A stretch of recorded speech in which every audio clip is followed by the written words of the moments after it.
Well, welcome to another episode of the Hector and Mike Experience, Common Sense in an Uncommon World. We've got a lot to talk about today. We've got the latest poll that has come out, which is not very flattering to this administration. It looks as though Republicans may have a chance to win out big next year if nothing changes. Mike, I'll have you talk a little bit about it. The thing that I found striking is the approval number for Joe Biden showing at about 36%. Yeah, it's as someone once said, the Republicans are looking at next year and they're thinking this could be huge, huge. It really is amazing. It's Quinnipiac that has the poll out, which is a very reputable firm. It is a very nonpartisan firm. There are other firms that are out there that maybe lean left and lean right, that the numbers are a little bit different. But the numbers basically, are all within the margin of error on the president. And the thing that struck me the most when you delve into numbers in politics, you look for a couple of things. Number one is intensity. Things that are issues that are in the 50% mark. 50% approve, 40% disapprove. You don't want to run on those issues because there's enough either way that it's not really going to make that much of a difference. So you look at those things, are 60, 70% and above. And there are some of those issues that the president is upside down with voters right now. And what was interesting, there was two things that really struck me. Number one, what we call the generic ballot, which is when you're asked the voter the question, if the election were held today, would you vote for a Republican for Congress or a Democrat for Congress? You don't mention any names. You just, have the party label. And in this survey, I think, it was like an 8-point difference or even greater where they pick a Republican generic ballot for Congress. And I haven't seen that gap that large anytime, really. I mean, even, not to date myself here, but even as far back as the landslide sweep of Ronald Reagan in 1980, when you asked that generic ballot, it wasn't that great of a difference between Republican and Democrat. So that's a pretty significant thing. I think the other significant thing that came out of the survey that I saw was, one of the things they said was they also asked the question, what kind of job are they doing for someone like me? So it's a very personal question. Do you think they're doing a good job for you and your family? And, again, most of the times Republicans are upside down on that. Most of the times Democrats aren't, because they're, quote unquote, supposedly the party of the working party, the working person. But in this case, they were upside down, which again, I think is reflective of how people feel right now. With the way the economy is. You saw numbers pretty substantial about people not finding things on grocery shelves. You saw, substantial worry about inflation. You saw substantial worry about supply. All of those kinds of things are now starting to take root where it's changing people's behaviors. And when that happens, then you start to see numbers change and you start to see intensity increase because suddenly it's now very personal to them. And it affects their pocketbook. It doesn't affect their neighbor's pocketbook. It affects their pocketbook. And so that's why I think you see some of these numbers. And obviously, they're not good for the president, and they're even worse for the vice president right now. One of the things, too, Mike, is, to add to what you said, is when you've got 68% that look at that the economy's in the wrong direction, people are going to look at someone to blame. People are going to look at the high gas prices. All the stories, and I know we've talked about it, several times about the supply chain and everything else. People are looking for solutions, and they're going to find someone to blame. And in this particular situation, they're finding the president. Right. Well, and they're finding the president, and I think what they're looking at is there any solution to it? But what's important here is it's reached a tipping point, and the tipping point is people's behavior has changed. And once that happens, it's more than just how they feel, it's how they're acting. And I think that's a significant thing. They are noticing the lack of things or choices on the shelves. They're noticing, as they go shopping, they have less and less in their grocery cart and more that they're shelling out of their pocket. And I think that's why you get, and I want to, the number I thought was a majority, 54-42, do not think the Democrat Party cares about the needs of and problems of people like That them. right there, I think is a key one. I think for Yeah. folks, because in a lot of the polling and focus groups that I've been in over the last 2 decades, you always see the people as they're getting together in these focus groups. It's like, who do you think cares more about the needs of the Exactly. poor, or those? And it's and you find the Democrats overwhelmingly are always getting the high marks there. Right.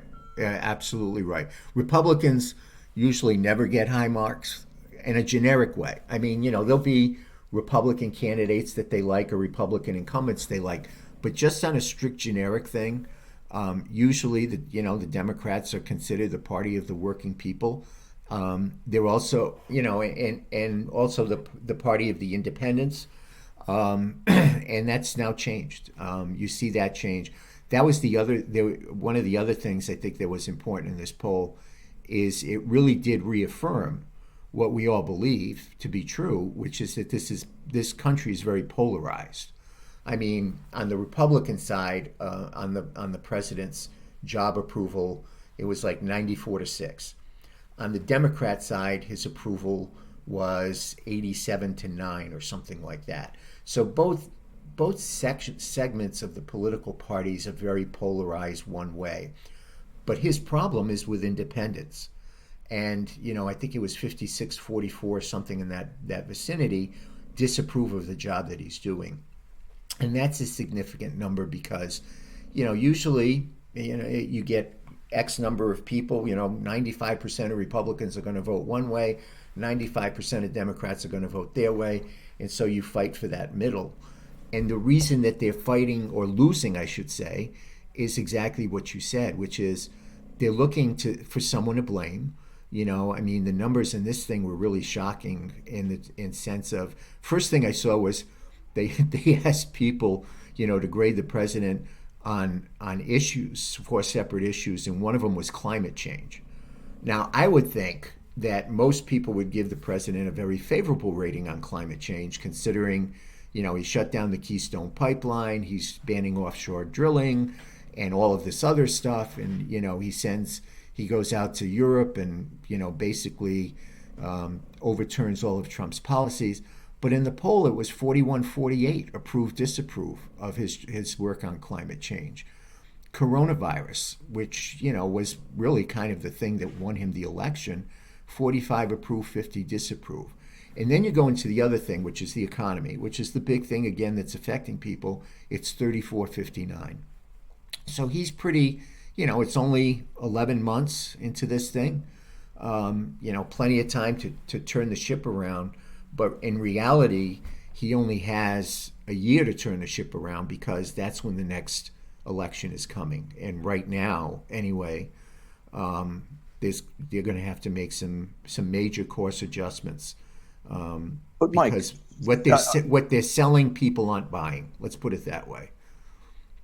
Yeah, but Mike, on this particular thing, do you think maybe the AOCs of the world, the Bernie Sanders, the Elizabeth Warrens are getting too much of play out there in the media? Or, I mean, and the reason I ask, because even in this poll, you're seeing that a good number of Americans believe that the Democratic Party has gone too far to the left. Yeah.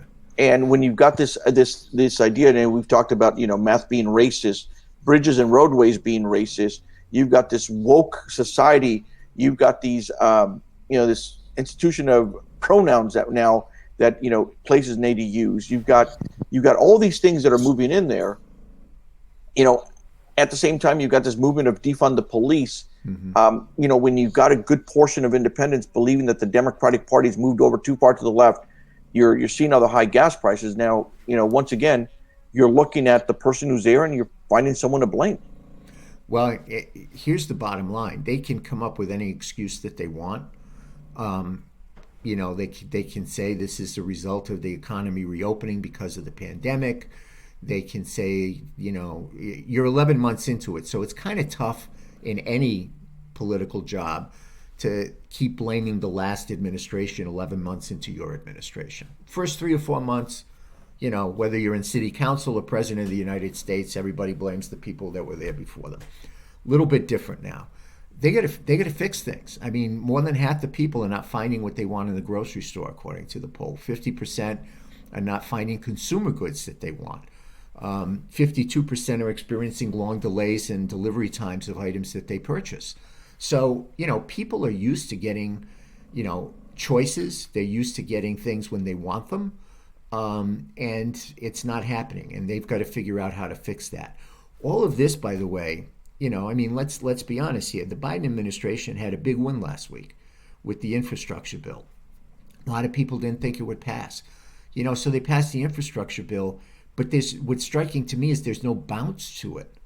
Ordinarily when an administration gets a major piece of legislation passed, especially one that was so difficult to get through, you usually get a decent bounce on it. And they've gotten absolutely no bounce on it whatsoever. So, they've got a lot of work in front of them, and they have a short amount of time to do it, because November 2022 is right around the corner. Well, and looking at kind of continuing on the subject of high prices and supply chain and gas prices, yesterday the governor was asked by a couple of reporters what his thought was on the high gas prices that are being felt by Californians. And so when he was asked about the skyrocketing gas prices, here's what Newsom said. And, I quote, "Californians have to disenthrall themselves from being victims of petro politics." I'll repeat it one more time. Californians have to disenthrall themselves from being victims of petro politics. I mean, look, and then Hey, one of the quote there. but let me just say something about that, okay?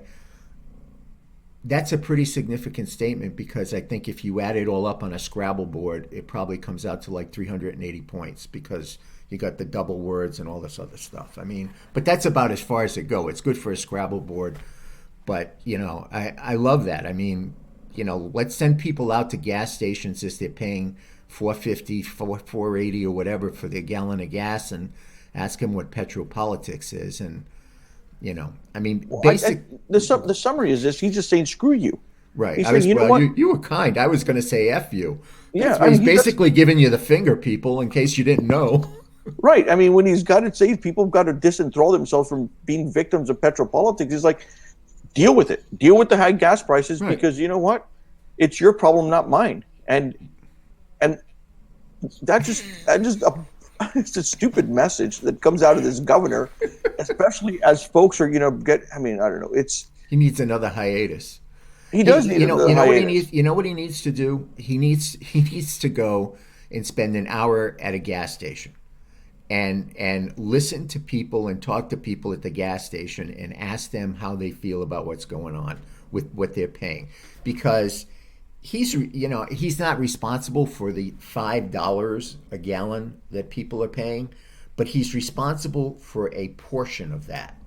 Now, market forces create the price, the base of the price. And market forces have been negative up until last year. Let's not forget, America had actually become energy independent from foreign sources. Well, the new administration, right? The new administration comes in, and they decide that they want to, have a cleaner climate. So they get rid of the pipeline. They get rid of the drilling that's taking place. They put more penalties on companies. And so the supply shrinks, and we have to go overseas to some of our enemies to get more oil. So the base price has gone up, no doubt about it.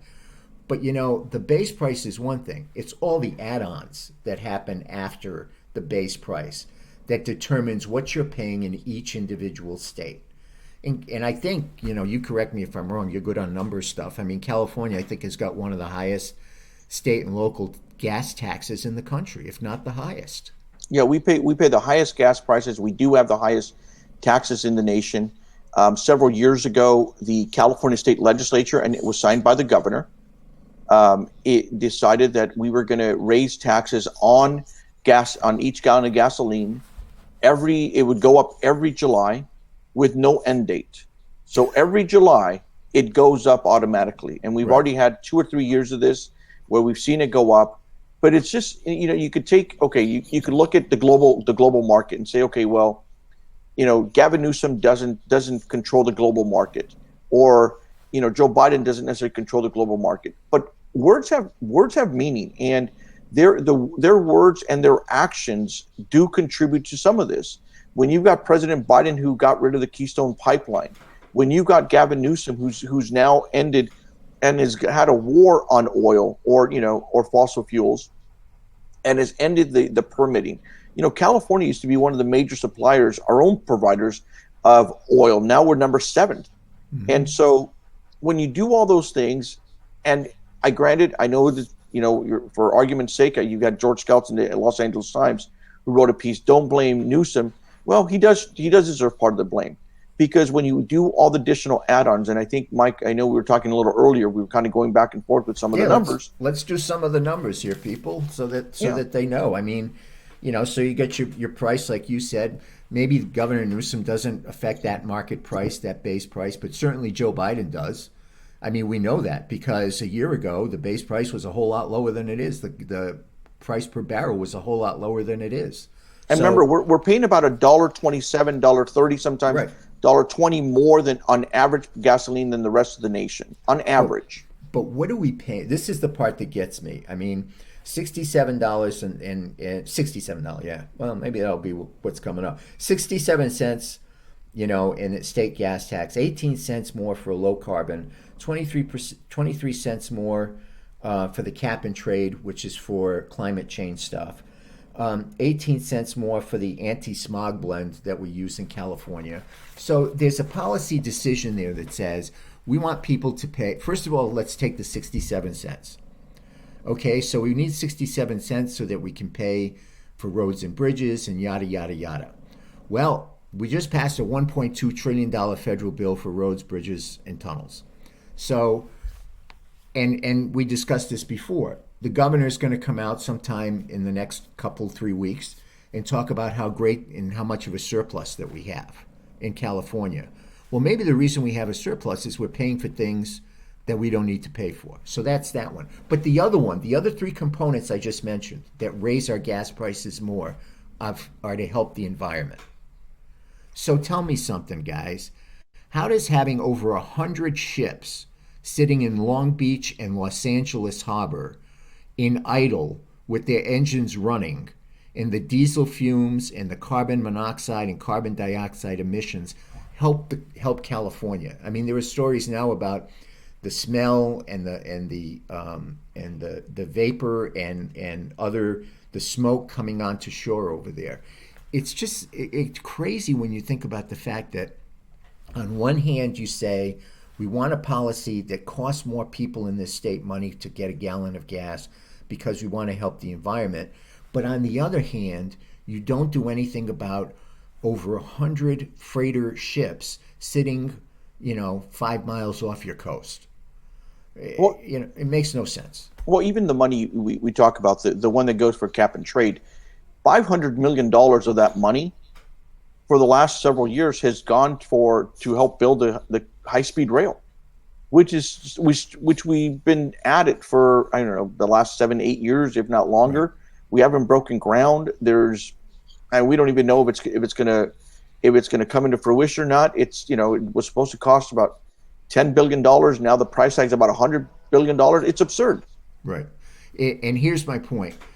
The governor goes around in his limousine and yada, yada, yada. He's not going to the pump. Don't legislators get gas cards or something like that? They're not going to the pump.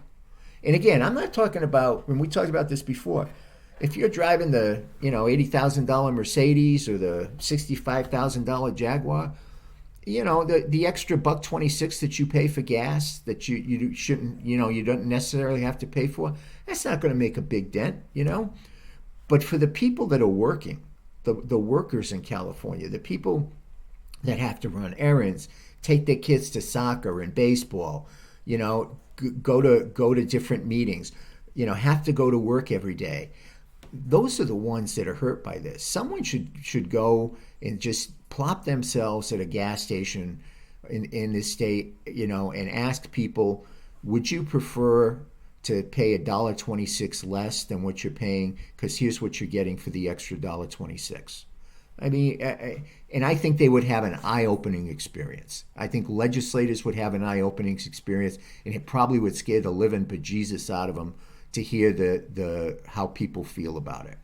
And, well, I think there needs to be a clear understanding for folks. This is what they want to do. They've talked about wanting to see gas prices at $8 to $10 a gallon. The environmentalists, because they feel that that's the only way to get people out of their cars. Right. That's exactly right. That's exactly right. And that's the policy we have in this state right now. I mean, that's one of the reasons that for all of the blessings that this state has, you have people leaving every single day. And that's why for all of the blessings we have in this state, you know, you have people that can't leave every single day that feel trapped because of these kinds of policies that are happening. So, you know, it really is amazing to me, and I'm George Skelton would write something like that. Don't blame Gavin Newsom for the gas prices. Hell yeah, you blame Gavin Newsom for the gas prices. You know, and you blame the administration for the gas prices because you know what? The gas prices weren't this way before. It's because of state policies that add on to what has now become a higher price for crude oil. And, you know, I mean, that's just the way it is. Politics, you know, the elections have consequences. You know, for people, the consequences were they don't get to see or hear Donald Trump tweet 16 times a day. Well, I hope that makes you feel better because instead you got to pay, you know, $1, $2, maybe even more for your gallon of gas. And, you know, that's the policy that they're pursuing. And that's the consequences of it. And, you know, if people don't stand up and say enough is enough, they're going to continue, and people will continue to vote in the state with their feet. Well, in adding to this, you know, Dan Walters, I kind of changing subjects here, and we'll make sure that on the in the description we'll put up the governor's quote. We'll put up some of those numbers that you had mentioned in there, so people could see. I mean, so people could see them. What did he say again? Petro politics. The password is petro politics. Californians have to disenthrall themselves from being victims of petro politics. That's right. Actually, Californians need to dethrall themselves from politicians that screw them over. That's probably a better one. Maybe a little more plain. I still don't know what the hell dethrall means, though. I'm from Rhode Island. If you go more than 4 words, we're in trouble. Oh, that's a perfect segment into this next topic that we want to go into, which is Dan Walters over from CalMatters had a good story out this morning, and it's something you and I have talked about. You know, we look at 30, 40 years ago, or maybe 30, 40 years ago, the idea of having a high school degree was the thing. Everyone, you needed to graduate from high school. There were several decades before that where if you had a high school degree, great, you went and learned a skill set and you went out and worked and so forth. And the high school degree wasn't necessary, let alone a college degree. Then it became the high school degree was a minimum. Then as kind of we've moved in society, it's, where did you go to college? Mm-hmm. And a college degree became kind of that minimum barrier. And now we've got into, with graduate degrees and so forth. But there's a story in the what Dan Walters writes about, and he points out the story in the Wall Street Journal that looked at the University of Southern California. It went out and hired a for-profit organization to go out and promote its master's program, online master's program in for social work. And in that particular program, it was costing about $115,000. And what they found is that after 2 years of finishing the program, the average income of the people was about $52,000. They also looked at other particular programs. If you go to Berkeley, which is the university itself, the tuition may not be as costly since it's a state school, not a private school like USC. Right. But you've got the housing and all the other things that come with it, which make it pretty expensive. But like a degree in philosophy from Berkeley, after 2 years of graduating, it comes out to about $21,000 income that people make. Really? And I also find it interesting. I've got friends who have been who've got kids who are going to Stanford, and that's a very expensive school. And they're looking to go out and be teachers that, once they're out, they can make 35, 40 grand a year, but you've got a Stanford degree that's going to set you back about $120,000, $130,000, not just in tuition, but in other expenses that come with it. And it just kind of leads us down the line of, is it worth it? What are we doing with the society, especially when you've got right now a pretty big push to try to get people into construction management, other types of jobs, manufacturing, when you could do 2 years of an apprenticeship or 2 years at a community college and not end up with such high debt. Mm-hmm. And it becomes an important discussion, because right now you've got the administration, along with Elizabeth Warren, obviously leading the charge here, to forgive these student loans and basically say, you've got this debt, we as the federal government, we're going to forgive these student loans over for you. Do they have a course in how to keep your blood pressure down? Well, no, I need one of those. You're right. What's interesting is I read an article a couple of days ago about, that was written by someone in the private sector that does, hiring, one of these firms. And they talked about the fact that it's going in the exact opposite direction right now, where before it used to be, like you said, high school, then the bar was college. And then mostly, for the last few years, the bar has been master's degree in something that's relative to the field that you're applying for. And what they were saying is, because of the way things have changed, it's now going in the other direction. That master's degree bar is now, coming down, and that, employers that are looking for people, and there's a lot of them out there, are saying that the master's degree is no longer that requirement. It's nice to have, but it's no longer a requirement.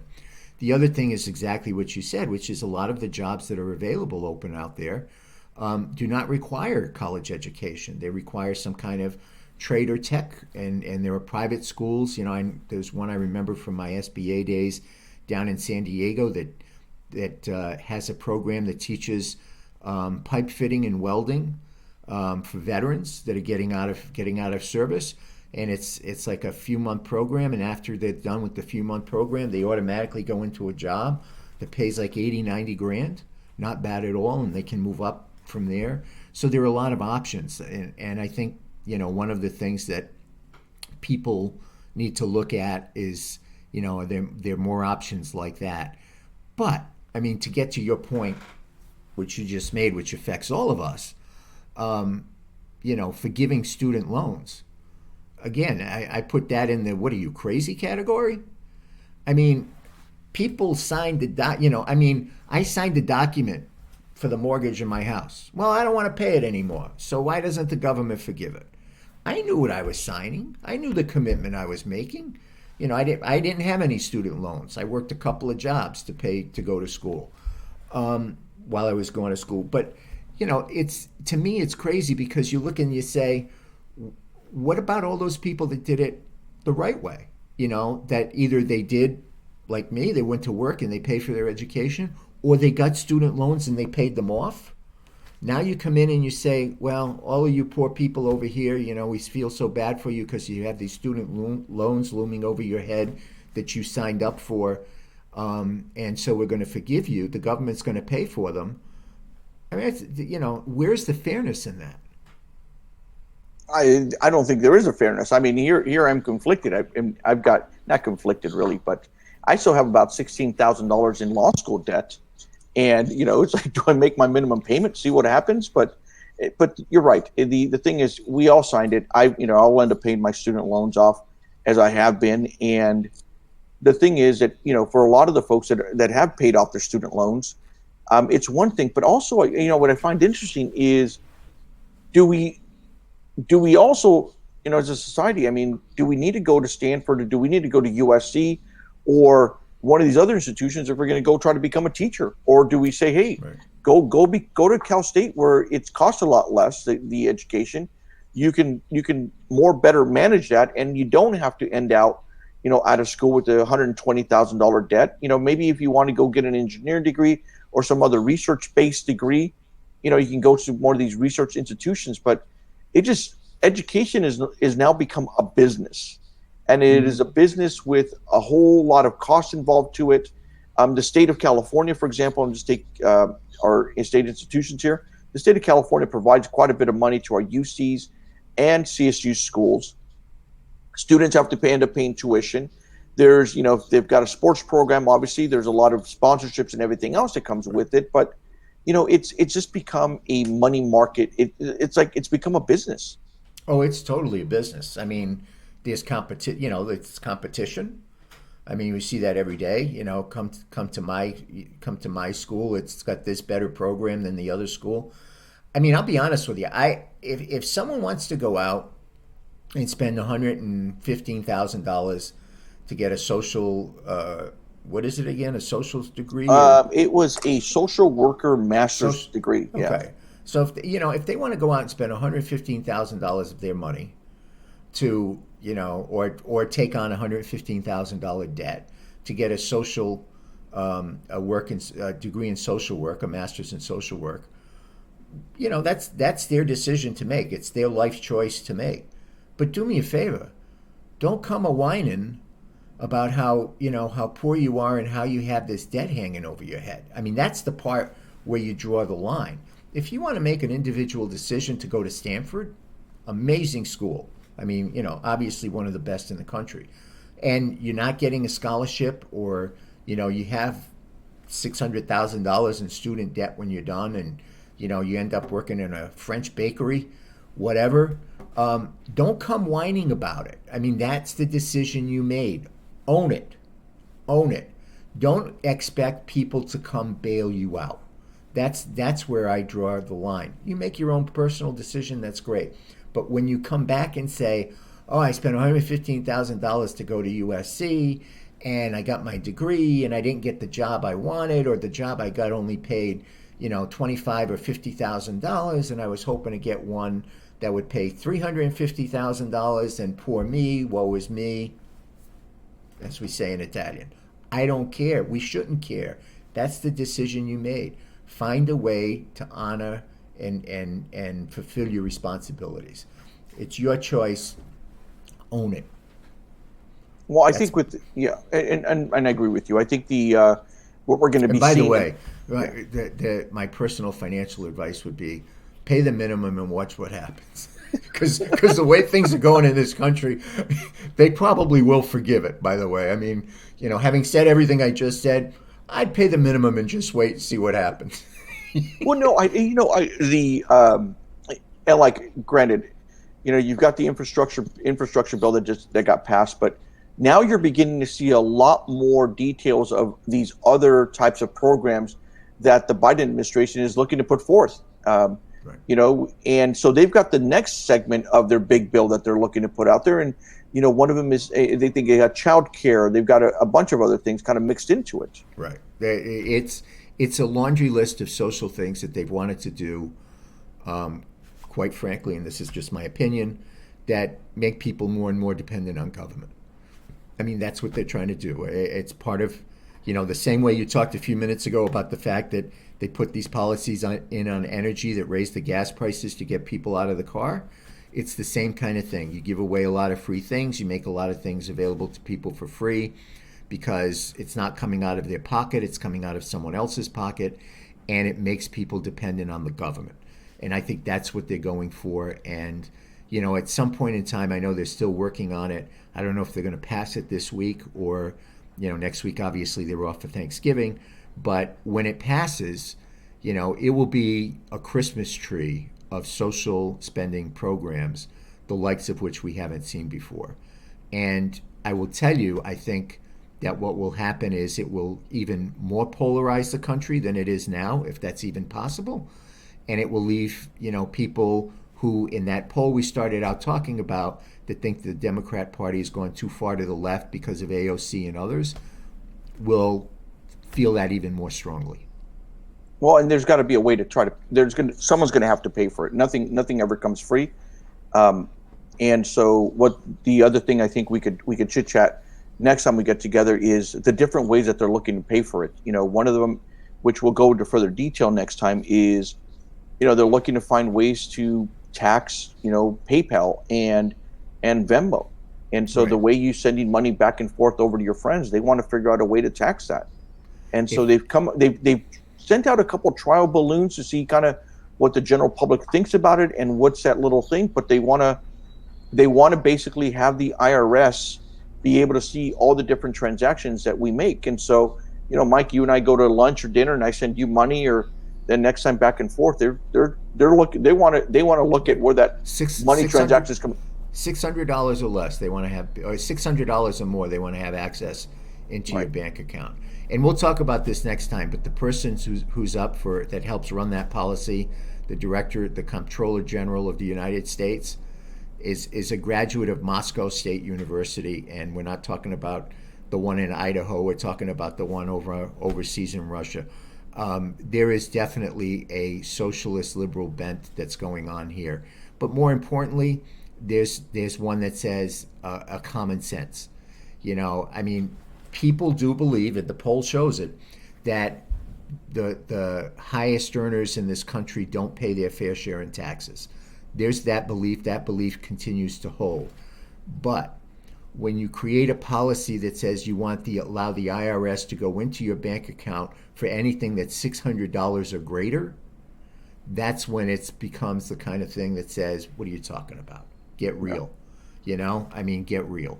Well, and it goes into this whole notion of, taxing the billionaires more and getting more money from them because, the plight of people, the large income gap. Look, my situation or my parents' situation when they came to this country, whatever, my situation, how I handle my household, everything, and live my life, it's not dependent on a billionaire. It's not determined on how much money they make. I determine it myself, and I think we've gone out of that entire situation of, taking personal responsibilities for your choices, taking personal responsibilities for who you are. You want to go make more money, then learn another skill set, learn something else.